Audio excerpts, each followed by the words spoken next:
नमस्कार, बिहार तक देख रहे हैं आप और आपके साथ मैं हूं हर्षिता सिंह। शंभू गर्ल्स हॉस्टल में नीट छात्रा के साथ जो कुछ हुआ उसके बाद से पूरे हॉस्टल पर सवाल है। पटना के साथ साथ बिहार के तमाम हॉस्टल संचालकों को लेकर के सवाल उठाए जा रहे हैं। सवाल ये कि आखिर किस तरीके से पटना में और पूरे बिहार में जो हॉस्टल है वो चलाए जाते हैं। ना सरकार ने कभी इसकी खबर ली, ना नगर निगम के पास इसके कोई आंकड़े हैं, ना ही कोई अता पता है कि आखिर किस तरीके से, किस आधार पर और किन नियमों के तहत ये तमाम हॉस्टल जो है वो चलाए जा रहे हैं। और इसी लापरवाही का नतीजा आपने देखा कि शंभू गर्ल्स हॉस्टल जो है वो निकल करके सामने आया। ये तमाम कांड जो है वो हाईलाइट तब हुआ जब एक नीट छात्रा के साथ उस हॉस्टल में क्या कुछ हुआ वो सवालों के घेरे में आ गया, आपने देखा।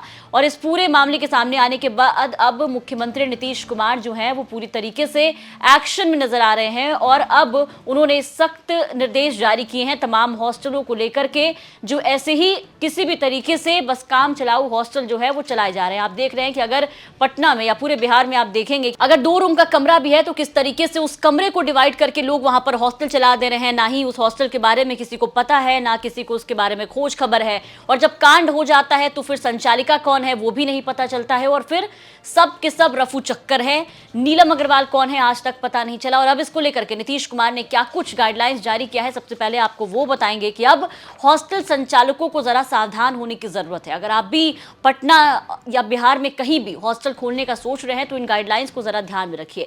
सबसे पहले तो ये कि आपको हॉस्टल चलाने के लिए, कोई लॉज खोलने के लिए पंजीकरण और कर्मचारियों का पुलिस सत्यापन करना अनिवार्य होगा। यानी कि सबसे पहले रजिस्ट्रेशन, जो लगातार इस मामले के सामने आने के बाद हम इस मुद्दे को उठा भी रहे थे कि आखिर इन हॉस्टलों का जब संचालन हो रहा था तो किस तरीके से हो रहा था, इस पर किसी की निगाहें कभी क्यों नहीं पड़ी, कभी किसी ने सूद क्यों नहीं लिया।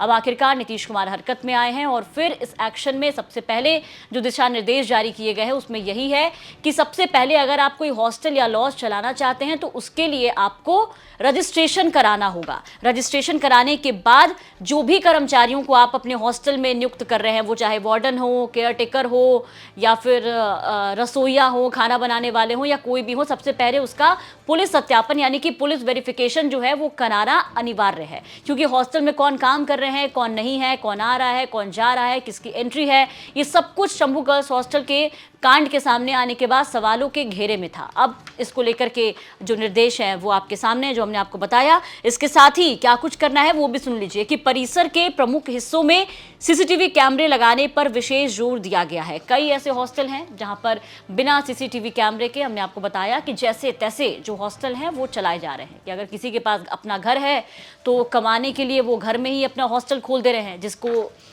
कोई देखने वाला नहीं है, कोई जान नहीं रहा है कौन आ रहा है, जा रहा है। खास करके अगर जो हॉस्टल के प्रमुख हिस्से हैं वहाँ पर कैमरा ना लगा करके खाना पूर्ति करने के लिए एक आगे कैमरा लगा दिया जाता है और फिर बात खत्म हो जाती है। और जब कांड इस तरीके का सामने आता है तो फिर दिखता नहीं है कि आखिर पल पल के जो अपडेट्स हैं, जो कैमरे में रिकॉर्ड होते हैं, वो नहीं मिल पाता। और इसको लेकर के ही गाइडलाइन जारी की गई है कि परिसर, हॉस्टल का जो एरिया होगा उसके प्रमुख हिस्सों पर सीसीटीवी कैमरा जो है वो लगाने पर विशेष जोर दिया गया है। इसके अलावा आगे बढ़ते हैं और आपको बताते हैं कि और क्या क्या दिशा निर्देश जो है वो जारी किए गए इसको लेकर के। तो प्रत्येक थाना अपने क्षेत्र में स्थित सभी हॉस्टलों का पूरा विवरण रखेगा। यानी कि कोई भी थाना अगर आसपास है और उसके आसपास के इलाकों में अगर हॉस्टल चल रहा है, कोई अपना हॉस्टल खोलता है, वो चाहे घर में हो या कहीं भी हो, तो थाने को सबसे पहले तो उसकी सूद लेनी होगी। जो अब तक अवैध तरीके से हॉस्टल चल रहे हैं पूरे पटना में, उसकी सूद लेनी होगी, पूरा विवरण रखना होगा कि आखिर किस आधार पर ये हॉस्टल खुला है, क्या रजिस्ट्रेशन है या नहीं, लोगों का सत्यापन यानी पुलिस वेरिफिकेशन हुआ है या नहीं, या फिर कैमरे को लेकर के तमाम सुविधाएं इसमें है या नहीं।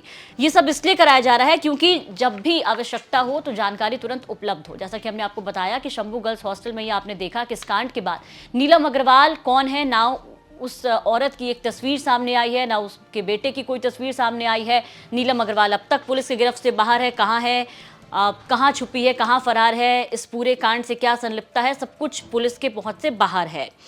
इसके अलावा आपको बता दें कि ये जिम्मेदारी जो है वो बिहार पुलिस के वुमेन हेल्प डेस्क को सौंपी गई है। ये हॉस्टल को लेकर के सभी गर्ल्स हॉस्टल और लॉज में 24 घंटे महिला वार्डन की उपस्थिति अनिवार्य कर दी गई है। इसके अलावा आपको बता दें कि वार्डन, गार्ड, रसोइया और सफाई कर्मी के साथ साथ सभी कर्मचारियों का भी पुलिस वेरिफिकेशन होगा, जैसा कि हमने आपको बताया। इसके अलावा आपको बता दें कि सुरक्षा को लेकर के मेन गेट, गलियारे, डाइनिंग एरिया और हॉस्टल परिसर में सीसीटीवी कैमरे लगाए जाएंगे, जो कि हमने आपको बताया कि प्रमुख हिस्सों पर जो कैमरा है वो लगाने के लिए कहा गया है। सीसीटीवी रिकॉर्डिंग को कम से कम 30 दिनों तक सुरक्षित रखना होगा।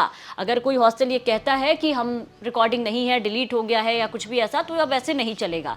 आपको 30 दिनों तक उस पूरे रिकॉर्डिंग को सुरक्षित रखना ही होगा। इसके अलावा हॉस्टलों में पर्याप्त रोशनी यानी कि लाइट की व्यवस्था, साफ सफाई की उचित व्यवस्था। कई ऐसे हॉस्टल्स हैं जिसकी तस्वीर हमने आपको दिखाई है, वो चाहे गर्ल्स हॉस्टल हो या फिर बॉयज हॉस्टल हो। बहुत ही अजीब तरीके का नज़ारा हॉस्टल के अंदर दिखता है, जहां ऐसा लगता है कि एक कमरे को इस तरीके से बना दिया गया है जहां छात्र अगर रहे तो उनका दम घुट जाए, लेकिन मजबूरी में लोग वहां पर रह रहे हैं। हालांकि उन हॉस्टलों की भी सूद लेने वाला कोई व्यक्ति यहां पर नहीं है। हॉस्टलों का ना कोई रजिस्ट्रेशन है ना कुछ, तो जैसे तैसे चल रहा है मामला। और फिर लेकिन अब जो है इस पर सख्ती बरती जा रही है। साफ सफाई को लेकर के भी उचित व्यवस्था करने की बात कही गई है।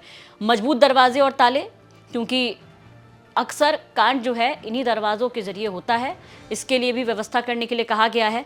खिड़कियों पर लोहे की ग्रिल अनिवार्य होगी। हॉस्टल में आने वाले हर आगंतुक का नाम, मोबाइल नंबर, आधार नंबर विजिटर रजिस्टर में दर्ज करना अनिवार्य होगा।